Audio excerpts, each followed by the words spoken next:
Yeah, I'll do. Got a another intriguing tale of cultural enrichment gracing our shores once again, and by that I mean somebody has unfortunately been treated to some horrific crimes by um, New Britons, shall we call them, or potential New Britons. I'll put the link to the article below. If you give the link a click, even if it's just for a second or two, it just sends some traffic via the site. I don't get paid. I'm not sponsored by them. It's nothing for that. I just think it's good courtesy. These papers that we read from, they obviously have advertisers on the pages, and they get money for traffic going through their site. So because we're using the material for these videos, I think it's just a common courtesy just to do that for them. Anyway, I'll crack on with the article now. Asylum seekers arrested after woman sexually assaulted. Well, there's a surprise for you after that introduction, eh? Two asylum seekers living on board the Bibby Stockholm have been arrested following reports of sexual assault at a Weymouth nightclub. For those of you that don't know, the Bibby Stockholm is basically a barge with a hotel. If you was to look at it from above, it looked like an 8, the shape of it, but rectangular, not rounded. And what it would normally be used for is for offshore workers. So say you have an oil rig that's doing some drilling and they need they need increased numbers of staff working on it. This barge would get attached to that facility to aid with the living quarters of people. But the government, for some unbeknownst reason, have decided to use it for migrants, for illegal migrants. But when we're talking about in the region of somewhere of about 80,000 and this only holds 500 people, it's kind of like using a bucket to try and save the Titanic from sinking.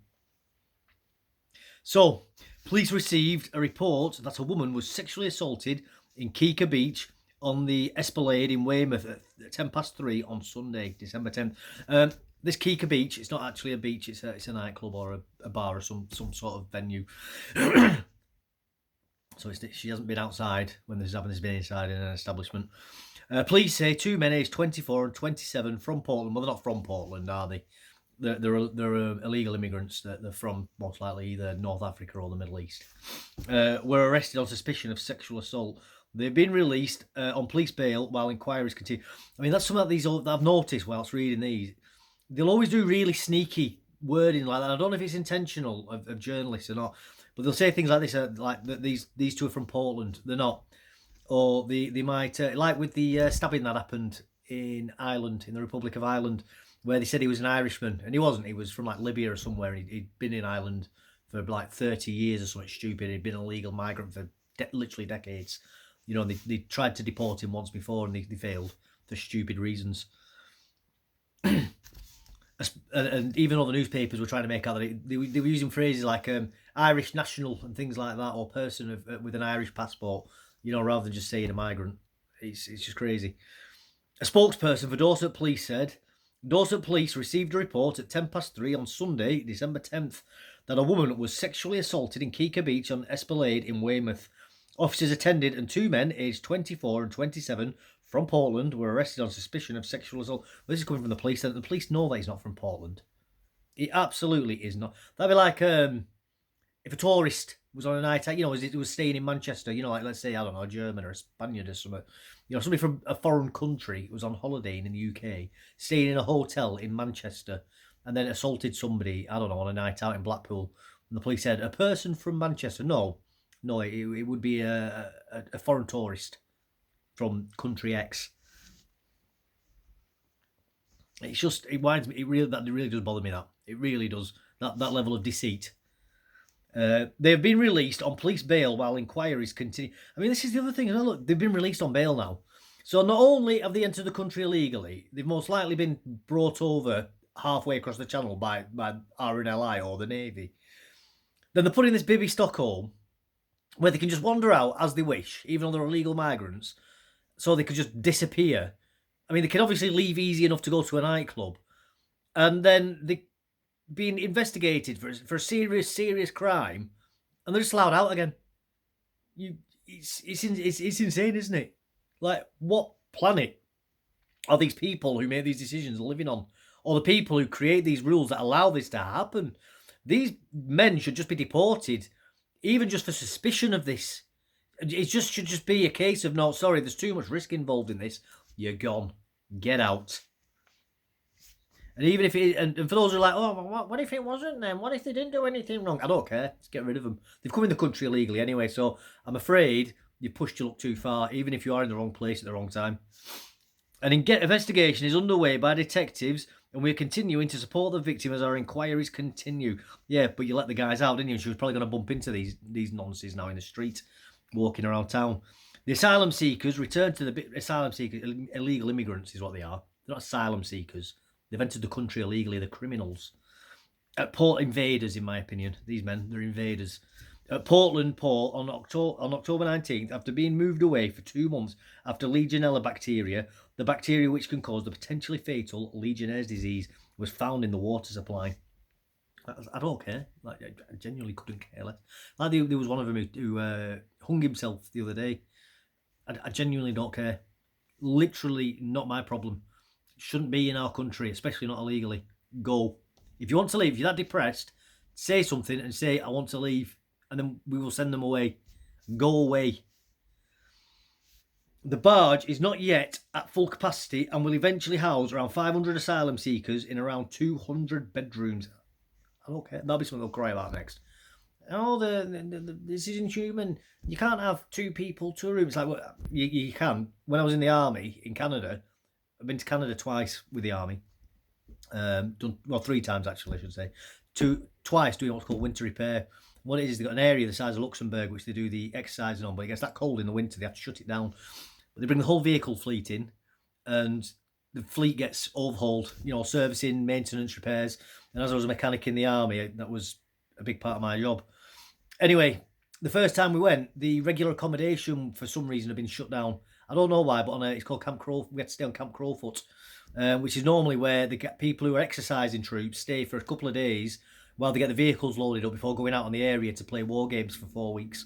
Then they don't come back in until that's over, by the way. So we were staying in 40-man billets.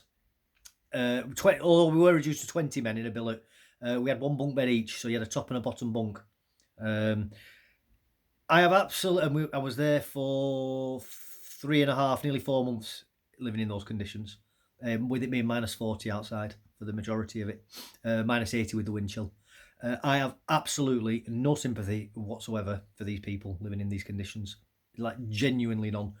Same when I was in Afghanistan and Iraq, living in multi-men billets on tour whilst getting shot at and missiles firing, all that good stuff. So please do not bother trying to cry to emote my emotions, because it's just not going to work. Zero sympathy from me in regards to this, and I do believe that for people who are against this, that is the best solution. There's no point trying to wrestle a pig in the mud, because pigs love being in the mud, and people who support mass migration and open borders love emotions and emotional arguments, so you just can't debate them on them grounds. And any good general always picks the field of battle, and that means you've just got to say, I don't care about your emotional arguments, and just make it about the facts and the statistics and pure logic arguments. And they can't and just refuse to accept any of the emotive arguments that they bring forward. Just do not even acknowledge them. Just say, I don't care. I don't care. That's how you respond with that. I don't care. Not my problem. That's their problem, and that's their country's problem to deal with. Don't care. On Tuesday, December 12th, one of the asylum seekers took their own life. It is understood. I've already said, I don't care. Not our problem. He shouldn't. If he hadn't been in the country, if he hadn't come here illegally, he wouldn't have got himself into that state, would he? He should have stayed home and he'd still be alive now. Now it has emerged that the dead man was named as Leonard Faruka, a 27-year-old from Albania. Should have stayed in Albania. The plan had attracted considerable opposition, prompting legal challenges and protests from campaigners branding it cruel and inhumane. He's a grown adult. He's chosen to come here. He is responsible for his own actions and what has happened to him. And if it's made him so unhappy that that's what he's ended up doing, that is a him problem. That is not a British government or Bibi Stockholm problem, I'm afraid. He has created his own situation that he's living in. All of these illegal immigrants have done. And same with the legal ones as well. Any of them who don't like it, they have created that themselves. They are the masters of their own misery. Zero sympathy. If you don't like it, leave. go away. Other campaigners have campaigned against housing asylum seekers on the barge without any consultation with local people and questioned the pressure on local infrastructure. That's a reasonable argument. I fully support that. Those complaints. It's obviously led to this woman being molested. It's unacceptable, and really, we should be putting these people in secure facilities. Really, we should be building camps with large fences or walls around them, with secure, kind of like prisons, really. Secure, solid buildings with solid doors, solid windows, bars, cameras, barbed wire. You go in and you stay in there until we decide what we're doing with you. And I think 100% of those people should be deported. More than 22 million of taxpayers' money is being spent on the Baby Stockholm asylum accommodation barge. The Home Office top officials have said, what a waste of money. Like, that is an absolute, we are living in some of the worst inflation this country's ever had, with some of the highest tax rates we've had since World War II, and they're spending £22 million to house 500 people on a barge. It's just maddening, isn't it? It really, really is infuriating. All they need to do, with that money, they could buy an actual jumbo jet for £22 million. They could buy a plane, and then they could just fly these people direct. Then we don't need to bother with protesters getting the airliners then to not take deportation passengers, because the government would own their own plane. Give it to the RAF, let's say, to use. Get RAF pilots flying them out. Bye. See you later. In a letter to MPs, Home Office Permanent Secretary Sir Matthew Rycroft said the vessel accommodation services portion of the contract with CTM, which relates to the barge, was £22,450,772. He said the assessment of whether the vessel afforded value for money was currently being updated. Immigration Delivery Minister Tom Pursglove said the cost was undoubtedly cheaper than housing asylum seekers in hotels. I don't know about that, is my honest answer. I've not looked at the numbers. I'd need to find out how much it is per day, obviously, to compare the two. But as I say, I think they'd be better building a secure facility with large walls, barbed wire, cameras, etc. Solid steel doors, so they can't escape. Not necessarily fully not necessarily like in an actual prison within, but at least have segregated wings where they're free to move around. Yards to go outside as and when they please, 24/7. Keep different nationalities separate from each other, because they do fight, and they do. This is the other problem with multiculturalism and all this mass immigration, is we're bringing in tribal rivalries, which people don't leave back home. They bring them with them. So, and we've seen that. I might do a story on that, actually. I'll read one later about how they've been scrapping on the Baby Stockholm. The fact that they've all been kicking off with each other because of the differences between them that they don't like. But yeah, anyway, so put them in secure units, get a plane, a jumbo jet, and every day, I'd buy two of them, one for flying out, one for flying back. Each day, different destination, or each week, whatever, I don't care. That's 500 people every day on a jumbo jet. Have them all, have it like in that film Con Air, have them all shackled in if you need to, until you get to the other end. Even if it's 8 hours, 12-hour flight, so what? Can't trust you, so you're going to have to urinate in your pants. That's a you problem. Got to stop with this bleeding hearts.